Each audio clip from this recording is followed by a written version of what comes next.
Njalo mngani hayi amngani yaboya yabona ukubuhlungu okutshindaba emoyeni hayi amngani lawo indaba yazithanda yazithanda mngani asithi njalo hayi amngani ngitshela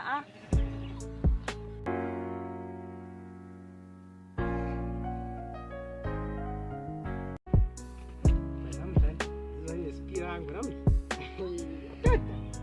aya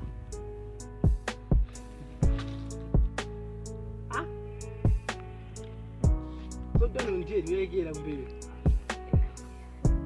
hayi namhlanje ngesifiso sokuthi bethuchazi lesifi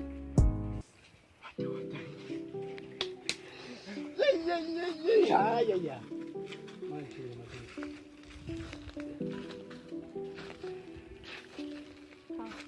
ina lathi nje sathinti pho sele lapho futhi namuhla yazi ukuthi kaze ngiqale ngazi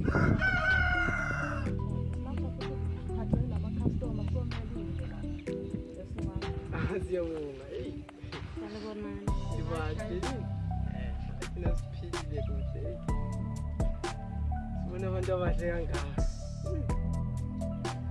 thina ke lapha sizama lokho sifuna impilo njalo lapha abantu sifuna yona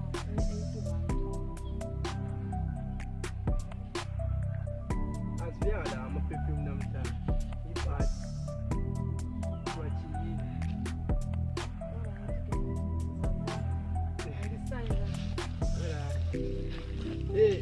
Sigqoke kahle egqoke ingwane emnyama. Hello.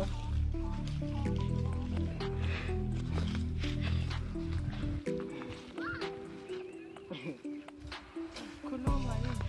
Yazi. Hayi.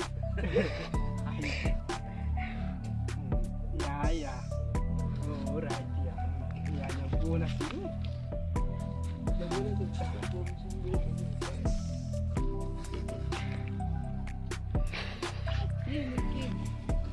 Yeah.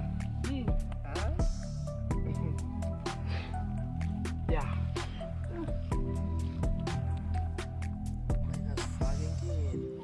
Oh, yazi mina phela ngi-athlete. Oh, ya mana ngitshengise. On your marks. Say, Tumula!